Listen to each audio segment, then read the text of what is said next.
Hello everyone, welcome back to my channel. आज के इस वीडियो में हम क्लास 5 के उर्दू के सबक 17 को पढ़ेंगे, देन इसके क्वेश्चन को सॉल्व करेंगे।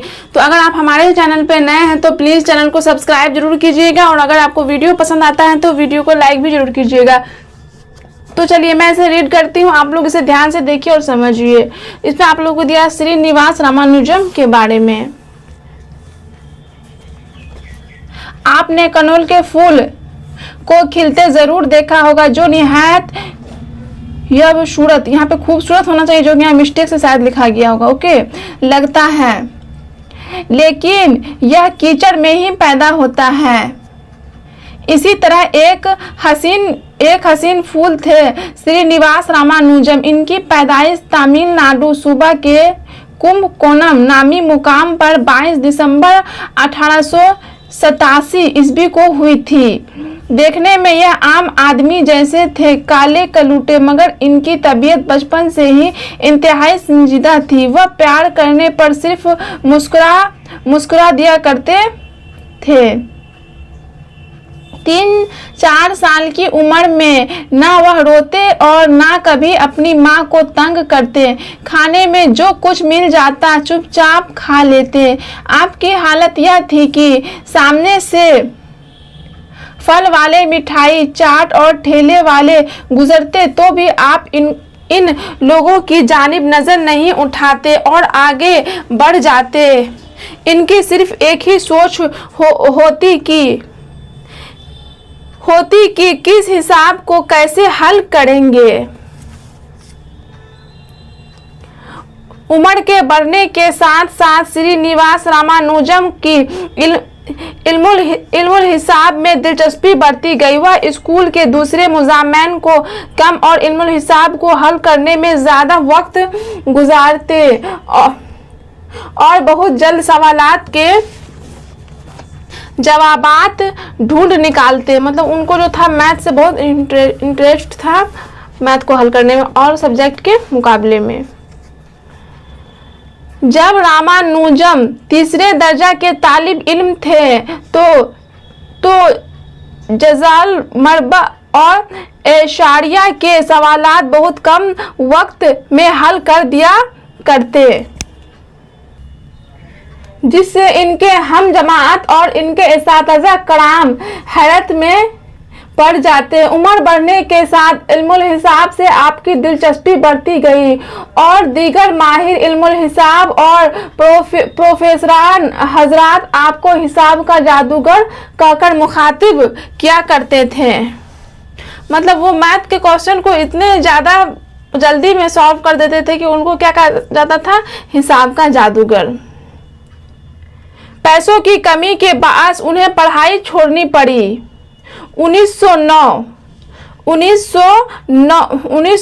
ईस्वी में इनके वालिदैन ने इनकी शादी कर दी। शादी के बाद घर के अखराजात को पूरा करना इनके लिए बहुत दुश्वार था। लिहाजा रामानुजम इंटरमीडिएट साइंस की तालीम के बाद अपनी तालीम को आगे नहीं बढ़ा सके और किसी माकूल मुलाजमत की तलाश में लग गए। इत्तेफाक से इनके एक करीबी दोस्त की सिफारिश पर उन्हें मद्रास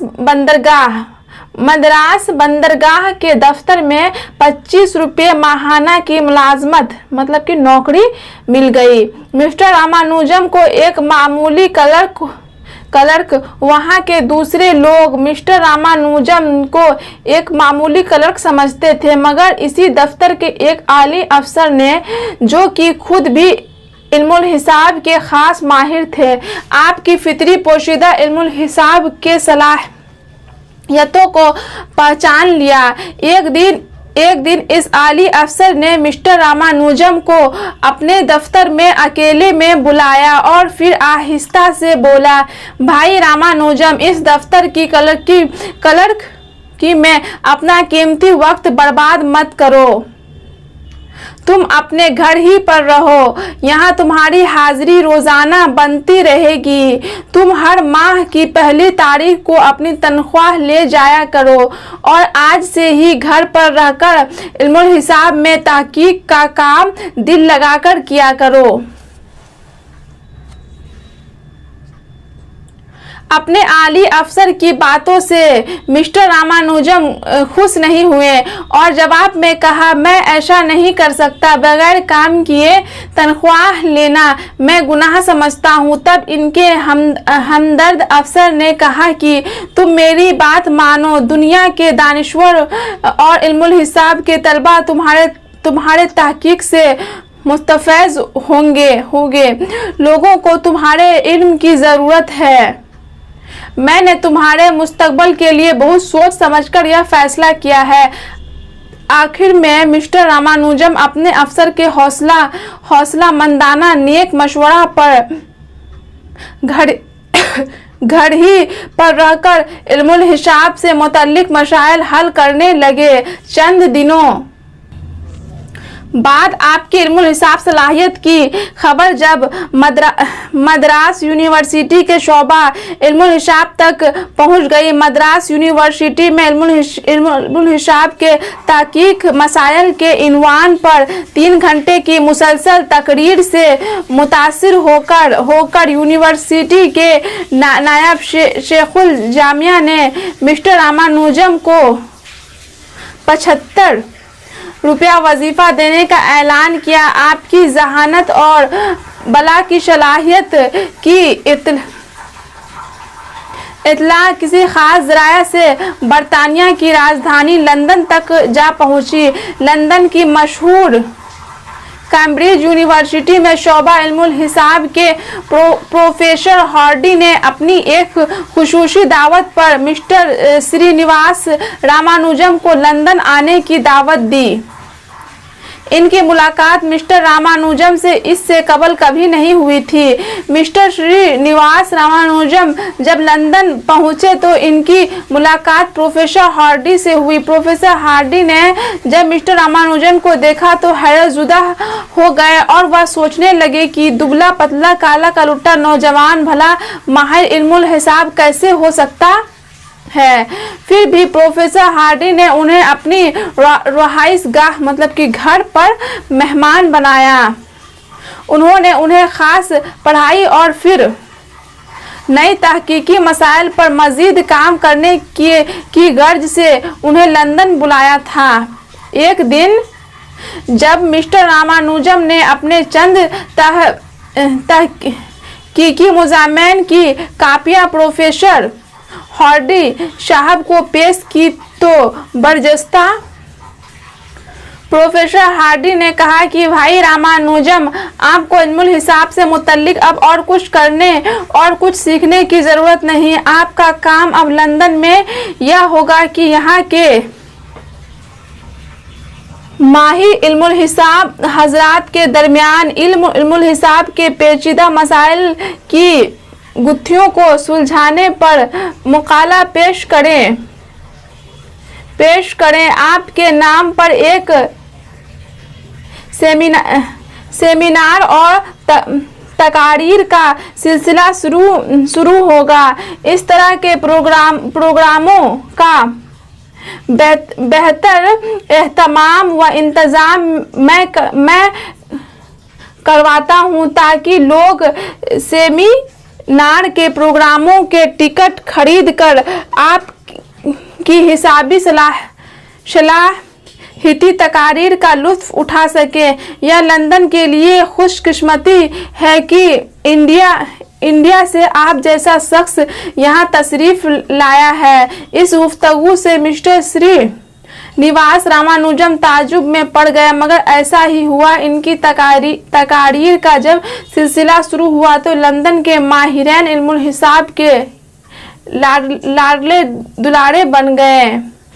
मिस्टर श्रीनिवास रामानुजम का नाम जब बरतानिया के तारीखी शहर लंदन में बावकार तरीके से मुश्तहर हो गया, तब हिंदुस्तान के लोगों को मालूम हुआ कि इल्मुल हिसाब जैसे मौज़ू पर आलमी सतह पर शोहरत पाने वाला शख्स हिंदुस्तान का ही एक अनमोल हीरा है। मिस्टर श्रीनिवास रामानुजम की तकारीर का यह हाल था कि एक हफ्ता कबल ही महंगे टिकट फरोख्त हो जाते। हजारों की तादाद में लोग इल्मुल हिसाब के मुतालिक अपनी वाकफियत में इजाफा करते। आपकी शोहरत का यह आलम था कि उन्हें देखने के लिए बेताब लोग प्रोफेसर हार्डी की रहाइशगाह के चारों तरफ चक्कर लगाया करते थे। इसीलिए अक्सर कहा जाता है कि बदसूरत की खूबसूरती इसके इल्म में पोशीदा है। यह इस ज़माना का वाक़या है जब हमारा वतन अंग्रेज़ों का गुलाम था।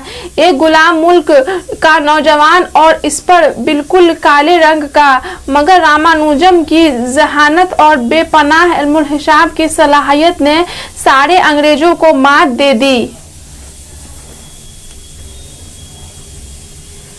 इस माहिर इल्मुल हिसाब को अब रुपयों के अलावा एजाज़ो कराम की भरमार होने लगी। बरतानिया की कई यूनिवर्सिटियों मतलब कि दारुल उलूम के आली ओहदेदारों ने मिस्टर श्रीनिवास रामानुजम को डॉक्टरियत की सिंध से सरफराज किया।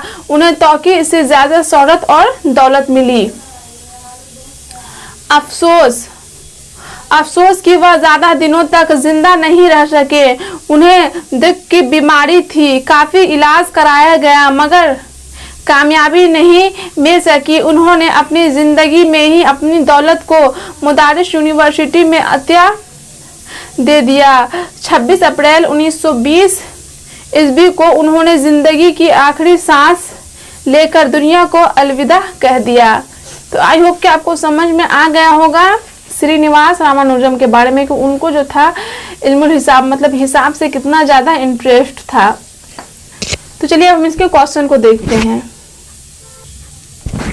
देखिए इसका मीनिंग दिया गया। को मतलब पहाड़, तराई मतलब पहाड़ों का निचला हिस्सा, दिलरुबा मतलब दिल पसंद, संजीदा मतलब तोला हुआ, कम सुनहन, मुनकता होना मतलब अलग होना, कट जाना, माकूल मतलब मुनासिब, सिफारिश मतलब पैरवी, मुस्तफैज मतलब फ़ायदा मंद, राजधानी मतलब किसी मुल्क या किसी सूबा का हुकूमती शहर।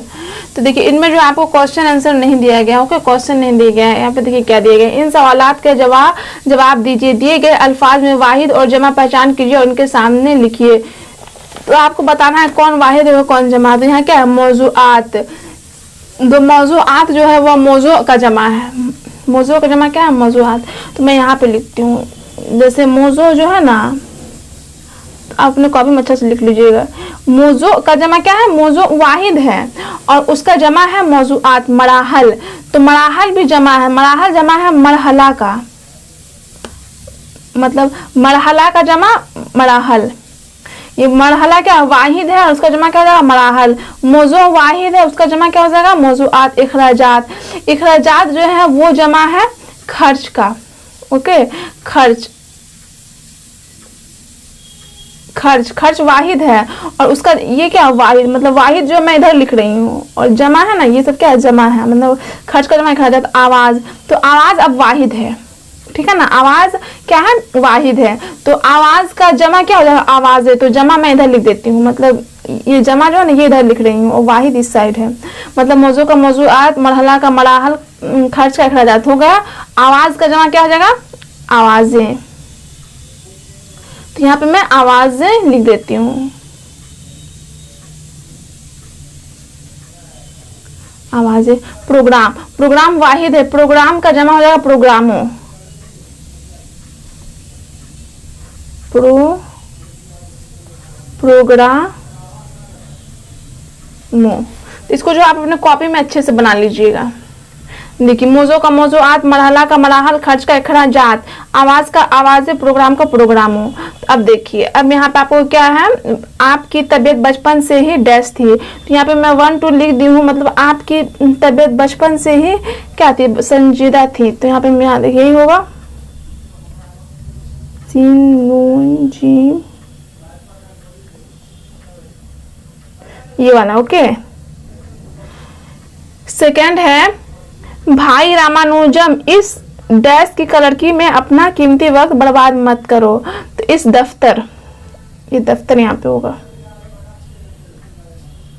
अगर आप इसको अच्छे से पढ़े होंगे तो आपको याद होगा कि यहीं पे शायद कहा गया था, कहीं पे यहाँ पे आपको बताया गया था ना कि जब वो नौकरी करते थे तब उनको क्या बताया था कि आप इन दफ्तर की कलरकी में अपना कीमती वक्त ज़ाया ना करो।